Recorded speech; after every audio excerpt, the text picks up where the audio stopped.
అందరికీ నమస్కారము. ఈ రోజు నేను మాట్లాడబోయే అంశము ఆనందంగా ఆహ్లాదంగా మరియు ఆరోగ్యంగా ఉండడానికి 100 సంవత్సరాలు ఉండడానికి అవసరమైన 8 సూత్రాలు నేను మీతో షేర్ చేసుకోబోతున్నాను. ఈ టాక్ ప్రిపేర్ చేయడానికి ముఖ్య కారణం ఏంటంటే నేను ఈ మధ్య పేపర్లో ఒక ఆర్టికల్ చదివాను. అది మలేషియా ప్రధానమంత్రి మహతీర్ మొహమ్మద్ ఆయన మీద ఒక ఆర్టికల్ చదివాను. ఆయన మలేషియాకి 1981 నుంచి 2003 వరకు ప్రధానమంత్రిగా చేశారు. తర్వాత కూడా అంటే ఈ మధ్య 2018లో మళ్ళా ప్రధానిగా ఎన్నికయ్యారు. ఆయన ఏజ్ ఇప్పుడు 92 సంవత్సరాలు, 92 ఇయర్స్ ఏజ్ లో ఆయన తిరిగి ప్రధానమంత్రిగా మలేషియాకి ఎన్నికవడం ఆయన యొక్క విజయానికి మరియు ఆయన యొక్క ఆరోగ్య రహస్యాలను ఒక పేపర్లో చదవడం జరిగింది. నాకు చాలా ఇన్స్పిరేషన్ గా అనిపించి దానికి నేను కొన్ని పాయింట్స్ యాడ్ చేసి ఈ లెక్చర్ ని తయారు చేయడం జరుగుతుంది. సో ఈ 8 సూత్రాలు ఏంటంటే ముఖ్యంగా మనకి first point, eat less, drink more water. తక్కువ తినండి, ఎక్కువ తాగండి. నీళ్లు కానీ జ్యూసెస్ కానీ ఏమైనా లిక్విడ్ జ్యూసెస్ ఎక్కువ తాగండి. ఫుడ్ అనేది ఘన ఆహారం అనేది తక్కువ తినాలి. మనం ఏంటంటే ఎంత మనం పొట్టలోకి వేస్తా ఉంటే పొట్ట అంతగా ఎక్స్పాండ్ అయ్యి వ్యాకోచం చెంది ఇంకా ఎక్కువ అడుగుతూ ఉంటుంది. దానివల్ల పొట్ట పెరగడం అనేది జరుగుతుంది. మనం ఎంత అలవాటు చేస్తామో పొట్ట కూడా అదే అడ్జస్ట్ అయ్యి దాని ప్రకారం నడుచుకుంటూ వెళ్తుంది. కాబట్టి మన అలవాట్లు అలా ఉండాలి. మిల్కా సింగ్ గారు కూడా ఒకసారి ఇంటర్వ్యూలో చెప్పడం జరిగింది. మిల్కా సింగ్ మీకు అందరికి తెలిసి ఉంటాడు. అయితే ఆయన ఏమంటాడంటే నాకు 4 రోటీలు తినేంత ఆకలి ఉంటే నేను 2 తింటాను, 2 తినేంత ఆకలి ఉంటే 1 తింటాను, అంటే సగం కడుపుకే తింటాను. ఇది చెప్పడం చాలా ఈజీ కానీ పాటించడం చాలా కష్టము. కానీ గట్టిగా తలుచుకుంటే ఏది సాధ్యం కానిదంటూ ఏదీ లేదు. సో ఫుడ్ తక్కువ తినండి, నీళ్ళు ఎక్కువ తాగండి. సో ఇది ఫస్ట్ ప్రిన్సిపల్. సెకండ్ ప్రిన్సిపల్ ఏంటంటే keep the distance between personal life and professional life. మీ యొక్క వ్యక్తిగత జీవితానికి మరియు ఉద్యోగం కానీ వ్యాపారం కానీ ఈ రెండింటికి మధ్యలో మీరు గ్యాప్ ఎక్కువ ఉంచండి. ఉద్యోగం ప్లేస్ లో ఉంచండి, ఇంటిని ఇంటిలాగా ఉంచండి. ఉద్యోగాన్ని ఇంటికి తీసుకెళ్లడం మళ్ళీ ఇంటిని ఉద్యోగం తీసుకుని మీరు 2 చేయకండి. మీరు ఎప్పుడైనా బయట నుంచి లోపలికి వస్తారు ఇంట్లోకి, ఉద్యోగం నుంచి కానివ్వండి వ్యాపారం నుంచి కానీ లోపలికి వచ్చే ముందు చెప్పులు బయట వదిలేసి వస్తారు కదా, అలాగే ఆ ఉద్యోగాన్ని ఆ రెస్పాన్సిబిలిటీ బయటనే వదిలేసిరండి చెప్పులతో పాటు. ఆటోమేటిక్ గా మీ మైండ్ చాలా కుదురుగా ఉంటుంది. ఉల్లాసంగా ఉత్సాహంగా చక్కగా మీ ఫ్యామిలీ మెంబర్స్ తోటి స్పెండ్ చేయండి టైం. ఇంట్లో వాళ్ళతో మాట్లాడండి, ఆప్యాయంగా మాట్లాడండి, వాళ్ళకి ఏదైనా తినడం తీసుకురండి, వాళ్ళని బయటకు తీసుకెళ్ళండి. అట్లా మీ ఫ్యామిలీ లైఫ్ అనేది కూల్ గా ఉంచుకొని ఎంజాయ్ చేయండి. జాబ్కి వెళ్ళినప్పుడు ఆ రెస్పాన్సిబిలిటీ తీసుకోండి. ఒక డైనమిక్ గా యాక్టివ్ గా దాన్ని సాధించాలనే తపనతో చక్కగా పనిచేయండి. ఈ విధంగా చేస్తే కనుక మీ లైఫ్ చక్కగా ఉంటుంది. సెకండ్ ప్రిన్సిపల్ అది. తర్వాత థర్డ్ ప్రిన్సిపల్ ఏంటంటే స్లీప్ మేనేజ్మెంట్. నిద్రను బాగా మేనేజ్ చేయండి. ఎవరైతే చక్కగా నిద్రపోతారో వాళ్ళ యొక్క లైఫ్ స్పాన్ అనేది చక్కగా పెరుగుతుంది. ఎంతకాలం నిద్రపోవాలనేది around 7 to 8 hours in day. 7 నుంచి 8 గంటలు ఒక రాత్రి పడుకోవాలి కనీసం. ఇప్పుడు నిద్ర తక్కువ అయిపోయి అనేక ప్రాబ్లమ్స్ మనకి ఎదురవుతున్నాయి. And BP, sugar and heart problem ఇవన్నీ నిద్ర మూలనే అన్ని మాక్సిమం ప్రాబ్లమ్స్. కాబట్టి నిద్రను మేనేజ్ చేయండి. ఎలా మేనేజ్ చేయాలి? ఎప్పుడు నిద్రపోతారు? మీకు ఎప్పుడైతే టెన్షన్ ఉండదో అప్పుడు నిద్రపోతారు. కాబట్టి నిద్ర ఒకటి బాగా చూసుకోండి, బాగా నిద్రపోయేటట్టు చూసుకోండి. ఎప్పుడైనా సెలవు దొరికితే మధ్యాహ్నం చక్కగా పవర్ నాప్ అంటారు, ఒక అరగంట హాయిగా పడుకోండి, 1 గంట పడుకోండి. చక్కగా ఉంటుంది, మైండ్ కూడా ఫ్రెష్ గా ఉంటుంది మీకు. ఇది ఒకటి మేనేజ్ చేయండి. తర్వాత brain, fourth point brain activation. Brain ని చాలా యాక్టివ్ గా ఉంచండి. ఎలా యాక్టివ్ గా ఉంచాలి అంటే కనుక చదవడం మొదలెట్టండి. ఏదైనా పుస్తకాలు తీసుకుని హ్యాబిట్ గా తీసుకోండి. పూర్వకాలంలో జనాలు చాలా మంది ఒక తరం వాళ్ళు పుస్తకాలు బాగా చదివేవాళ్ళు. మా తరంలో అయితే పుస్తకాలు బాగా చదివేవాళ్ళం. ఇప్పుడు కంప్యూటర్లు and phones, games, WhatsApp, Facebook లని ఇంటర్నెట్ మాయాజాలను చిక్కుకొని చదవడం మానేశారు. చదవడం ఏమంటే మైండ్ కి ఒక మంచి ఎక్సర్సైజ్ గా పనిచేస్తుంది, బ్రెయిన్ యాక్టివ్ గా ఉంచుతుంది. మన యొక్క విల్ పవర్ కానివ్వండి, ఆత్మవిశ్వాసం కానీ, బ్రెయిన్ యొక్క శక్తిని కూడా పెంచడానికి మంచి సాధనం అని చెప్పొచ్చు చదవడం మొదలు పెట్టండి. బ్రెయిన్ ఎక్సర్సైజెస్ కొన్ని చేయండి. నేను ఒక వీడియో ఆల్రెడీ చేశాను బ్రెయిన్ ఎక్సర్సైజెస్ మీద, అది ఫాలో అవ్వచ్చు మీరు. అండ్ పజిల్స్ ని సాల్వ్ చేయడము, రిడిల్స్ కానివ్వండి, ఏదన్నా సుడోకు పజిల్స్ అని ఇది అని అది ఏదో ఒకటి చేస్తూ ఉండండి. అలా మీరు బ్రెయిన్ ఎప్పుడు యాక్టివ్ గా ఉంచుకోండి. ఇంకా next point physical exercises. Fifth point, మీ శరీరానికి ఏదో ఒక వ్యాయామాన్ని ఇవ్వండి. ఏది ఇస్తారో మీరే సెలెక్ట్ చేసుకోండి. వాకింగ్కి వెళ్తారా, జాగింగ్కి వెళ్తారా, సైక్లింగ్కి వెళ్తారా, ఏరోబిక్స్కి వెళ్తారా, లేకపోతే స్విమ్మింగ్కి వెళ్తారా, ఏది చేస్తారో మీరే డిసైడ్ చేసుకోండి. యోగాకి వెళ్ళొచ్చు, మెడిటేషన్ చేయొచ్చు, ప్రాణాయామం చేయొచ్చు. ఇట్లా చాలా వ్యాపకాలు ఉంటాయి. ఏదో ఒక ఫిజికల్ ఎక్సర్సైజ్ తీసుకొని దాన్ని రోజుగా రొటీన్గా మీరు వెళ్ళండి. ఇలా వెళ్తే మీరు చక్కగా ఉంటారు యాక్టివ్గా. మీ ఏజ్ ఎంతైనా పర్వాలేదు, 60 కావచ్చు, 70 కావచ్చు, 80 కావచ్చు, లేదా 30 కావచ్చు. కానీ ఒక ఫిజికల్ ఎక్సర్సైజ్ ని మీ పార్ట్ ఆఫ్ ది లైఫ్, మనం రోజు తింటున్నాం కదా, అలాగే అది కూడా ఒక పార్ట్ ఆఫ్ ది లైఫ్ అనుకుని వెళ్ళండి. ఇంకా నెక్స్ట్ ఏంటంటే ఏదో ఒక యాక్టివిటీ నేర్చుకోండి. ఏదైనా నేర్చుకుంటూ కొత్తది నేర్చుకోండి. ఒక కొత్త లాంగ్వేజ్ నేర్చుకోండి, యోగా నేర్చుకోండి, మెడిటేషన్ నేర్చుకోండి, లేదా ప్రేయర్ అంటూ టెంపుల్కి వెళ్ళడం నేర్చుకోండి. ఒకసారి రోజు ఒక టైం పెట్టుకుని ఆ సాధకాన్ని, ఆ వ్యాపకాన్ని మీరు అన్వయించుకోండి మీ యొక్క లైఫ్లో. ఇది కూడా చాలా ఉపయోగపడుతుంది.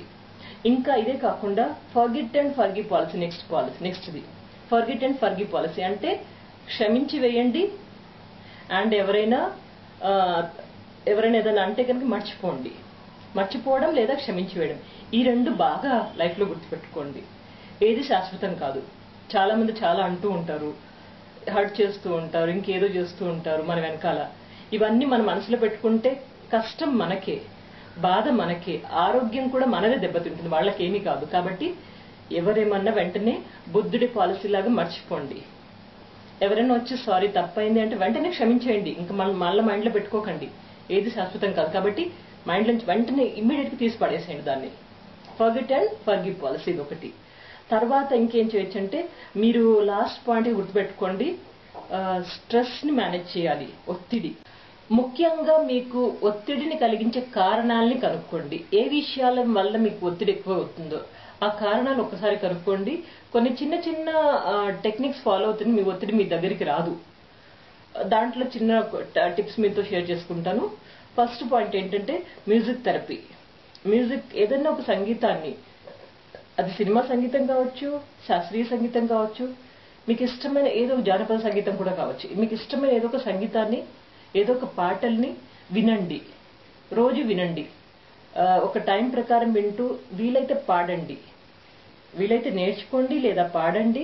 బట్ మ్యూజిక్ అనేది మిమ్మల్ని ఆల్వేస్ యాక్టివ్గా ఉంచుతుంది. మీ యొక్క ఒత్తిడిని దగ్గరికి రానియకుండా, దరి చేరనీయకుండా దూరంగా ఉంచుతుంది మ్యూజిక్ థెరపీ ఒకటి. ఇంకా లాఫ్టర్ థెరపీ అంటే బాగా నవ్వడము.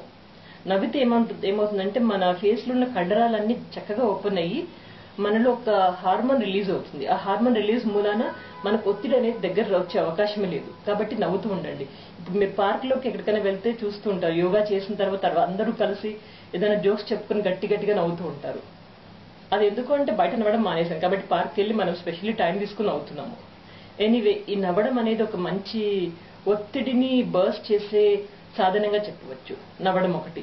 తర్వాత మరి కొంచెం అట్మాస్ఫియర్ లైట్ గా ఉంచుకోనికి అప్పుడప్పుడు బయటకు వెళ్తూ ఉండండి. చాలా చౌకైన సాధనం ఏంటి అంటే సినిమాకి వెళ్ళడం. ఏదైనా మంచి ఎంటర్టైన్మెంట్ సినిమాకి వెళ్ళి కాస్త చక్కగా ఫ్యామిలీతో స్పెండ్ చేసి రండి. లేదా ఒక్కరోజు పిక్నిక్ వెళ్ళండి, లేదా ఒక వారం రోజులు బయట అవుట్ ఆఫ్ స్టేషన్కి వెళ్ళండి. తీర్థయాత్రలు కానివ్వండి, లేదా హిల్ స్టేషన్స్ కానివ్వండి, ఎక్కడికైనా చక్కగా వెళ్ళరండి ఫ్యామిలీ తోటి. అండ్ టూర్స్, ఇంకా లాంగ్ టూర్స్ కూడా ప్లాన్ చేసుకోవచ్చు, 10 days 15 days అట్లా. మీరు ఇంటిని ఎప్పుడైతే వదిలేసి కొద్ది కాలం బయట గడుపుతారో మీ యొక్క ఒత్తిడి అనేది చక్కగా వెళ్ళిపోయే అవకాశం ఉంటుంది. కాబట్టి మీ ఒత్తిడిని దరి చేయకుండా ఎలాంటి లైఫ్ స్టైల్ ఉండాలని మీరే ఒకసారి ఆలోచించుకుని దాని ప్రకారం ప్లాన్ చేసుకోండి. ఇంకా ఇవి 8 ప్రిన్సిపల్స్ కాకుండా లైఫ్ లో కొన్నిసార్లు మనకి ప్రాబ్లమ్స్ వస్తూ ఉంటాయి. అనవసరమైన అపార్థాలు, misunderstandings, miscommunication and life partner తో గొడవ పడడము. సో ఇలాంటి టైంలో ఏం చేయాలంటే మీరు ఎప్పుడు ఈ ప్రిన్సిపల్ గుర్తుపెట్టుకోండి. Whenever you are wrong, admit it quickly. Whenever you are right, shut up. అంటే మీరు ఎప్పుడు తప్పు చేసినా కానీ వెంటనే తప్పైందని ఒప్పేసుకోండి. మీది కరెక్ట్, అవతల వాళ్ళకి తప్పైంది, వాళ్ళు అనవసరంగా ఆర్గ్యూ చేస్తున్నారు, గమ్మునుండండి, వాళ్లే అర్థం చేసుకుంటారు. ఈ విధంగా ఉంటే కనుక మనకి రిలేషన్స్ కూడా బ్రేక్ అవ్వవు. మనకి రిలేషన్స్ ఇంపార్టెంట్, మన ఈగో, మన డామినేషన్ ఇది ఇంపార్టెంట్ కాదు కదా. కాబట్టి ఈ విధంగా మీరు ఒక్కసారి రిలేషన్స్ చక్కగా చూసుకోండి, లైట్ తీసుకోండి, అవతలి వాళ్ళ అభిప్రాయాలు గౌరవించండి, మీ పరిధుల్లో మీరు ఉండండి, తక్కువ మాట్లాడండి, వినండి, ఎప్పుడు స్మైలింగ్ ఫేస్ పెట్టుకోండి. ఆటోమేటిక్ గా ప్రాబ్లమ్స్ అనేవి ఉండవు. మీకు ఒక చిన్న ఎగ్జాంపుల్ ఇస్తాను. ఒక లేడీ సైకాలజిస్ట్ తన పాఠం చెప్తూ ఒక గ్లాస్ తీసుకుని క్లాస్కి వెళ్ళింది. సగం ఫిల్ అయింది గ్లాస్. అయితే ఆ గ్లాస్ని చూడగానే ఒక తుంటరి అబ్బాయి ఏమన్నాడంటే, ఆ మేడం మాకు ఇది తెలుసులేండి, సగం గ్లాసు నిండి ఉంది అంటే ఆప్టిమిస్ట్ అని మొదలు పెట్టాడు ఆయన. వెంటనే ఆవిడ నవ్వేసి, అలా కాదు, గ్లాస్ నిండిందా సగం ఖాళీ ఉన్నదా అనే దానికంటే ఇంపార్టెంట్ గ్లాస్ యొక్క బరువు, దాని వెయిట్ ఇంపార్టెంట్, ఈ బరువు చాలా ఇంపార్టెంట్ అనేసరికి అందరు క్లాస్ అంతా కామ్గా అయిపోయారు. అప్పుడు ఆవిడ మళ్ళా మొదలు పెట్టారు, నేను ఈ గ్లాస్ని ఎవరికైనా ఇచ్చాను అనుకోండి, ఇది వెయిట్ ఎంత ఉంటుంది అని ఒకసారి అడిగింది ఆవిడ. అయితే ఒకరు 150 గ్రామ్స్ అని, ఒకరు 250 గ్రామ్స్ అని, 300 గ్రామ్స్ అని డిఫరెంట్గా ఆన్సర్స్ ఇస్తున్నారు. సరే ఓకే, ఈ గ్లాస్ని పట్టుకోమని మీకు చెప్పాను అనుకోండి, ఒక నిమిషం అయితే కనుక మీరు చక్కగా భరిస్తారు, చక్కగా పట్టుకుంటారు. ఒక 10 మినిట్స్ పట్టుకోమంటే మీరు చేతి కొంచెం వనకడం మొదలు పెడుతుంది. అండ్ ఒక 1 అవర్ పట్టుకోండి అంటే కనుక మీ చెయ్యి బాగా లాగేస్తుంది, బాగా నొప్పి, భరించలేని నొప్పి ఉంటుంది. ఒక రోజంతా పట్టుకోండి అంటే మీ చేతికి పక్షవాతమే రావచ్చు. అదే విధంగా లైఫ్లో ప్రాబ్లమ్స్ కూడా అంతే. మీరు ఎప్పుడైనా ప్రాబ్లమ్స్ని వెంటనే తీసేయండి, ఎక్కువసేపు క్యారీ చేయకండి. గంటల తరబడి మీ మైండ్లో పెట్టుకున్నారనుకోండి, మీ మైండ్ అసలే చిన్న మైండ్ అండ్ చాలా సెన్సిటివ్ మైండ్, ఇది చాలా హీట్ ఎక్కిపోతుంది, బాగా వేడైపోయి మనకు టెన్షన్స్ ఎక్కువైపోయి ఆటోమేటిక్ మన హెల్త్ మీద ఎఫెక్ట్ పడుతుంది. కాబట్టి ఎప్పటిదప్పుడే వదిలించుకుంటూ ఉండండి, ఏది శాశ్వతం కాదు. ఇంకా కొంతమంది రోజుల తరబడి, నెలల తరబడి ఆ ప్రాబ్లమ్ అలా మోస్తూ ఉంటారు. అలా మోస్తూ ఉంటే ఏమవుతుందంటే మనకు చూడడానికి బాగానే కనిపిస్తారు వాళ్ళు, కానీ మెంటలీ ప్యారలైజ్డ్ అయిపోతారు. మెదడుకి పక్షవాతం వచ్చి అది పనిచేయడం మానేస్తుంది. ఈ విషయాన్ని, చిన్న విషయాన్ని అర్థం చేసుకోండి. లైఫ్లో ఎప్పుడైనా కూల్గా ఉండండి, టెన్షన్ పెట్టుకోకండి. చెప్పడం చాలా ఈజీ అనుకోవచ్చు, కానీ ప్రయత్నిస్తే అసాధ్యమైనది ఏదీ లేదు. ఒక్కసారి ప్రయత్నించండి. టోటల్ ఈరోజు మనం 8 ప్రిన్సిపల్స్ మాట్లాడుకున్నాము. ఫస్ట్ ఏంటి? Eat less, drink more. తక్కువ తినండి, ఎక్కువ నీళ్లు తాగండి. Second point, keep distance between personal life and professional life. మన పర్సనల్ లైఫ్కి ప్రొఫెషనల్ లైఫ్కి డిస్టెన్స్ మెయింటైన్ చేయండి, దేన్ని ఎక్కడ ఉంచాలో అక్కడే ఉంచండి. థర్డ్ పాయింట్ ఏంటి? Sleep management. చక్కగా పడుకోండి, పడుకోవడం చాలా ఇంపార్టెంట్, దాన్ని మిస్ అవ్వకండి. తర్వాత 4వ పాయింట్, బ్రెయిన్ యాక్టివేషన్. బ్రెయిన్ని చాలా యాక్టివ్గా ఉంచండి, పుస్తకాలు చదవండి లేదా ఏదైనా ఎక్సర్సైజెస్ ఇవ్వండి బ్రెయిన్కి, సూడోకు అలాంటివన్నీ చేస్తూ ఉండండి. తర్వాత 5th పాయింట్, ఫిజికల్ ఎక్సర్సైజెస్. బాడీకి ఏదన్నా ఒక ఫిజికల్ యాక్టివిటీ అనేది ఉంచండి. తర్వాత 6th point, learn any activity. ఏదో ఒక యాక్టివిటీని మీరు రోజు నేర్చుకోండి, అదే పనిగా పెట్టుకుని వెళ్ళండి, కొత్త యాక్టివిటీ నేర్చుకోండి. ఇంకా 7th point, forget and forgive policy. ఎవరైనా మనల్ని క్షమించమని అడిగితే వెంటనే క్షమించేయడం, ఎవరైనా ఏమైనా అంటే వెంటనే మర్చిపోవాలి లేదా క్షమించేయాలి. Forget and forgive policy. ఇంకా లాస్ట్ పాయింట్, మేనేజ్ స్ట్రెస్. ఒత్తిడిని మేనేజ్ చేయడం. ఈ 8 ప్రిన్సిపల్స్ పాటిస్తూ లైఫ్లో మీకు వచ్చే ప్రాబ్లమ్స్ని ఈజీగా, అవలీలగా అధిగమిస్తూ పోతుంటే గనక మీకు ఎటువంటి ప్రాబ్లమ్స్, ఎటువంటి టెన్షన్స్ అనేవి ఉండవు.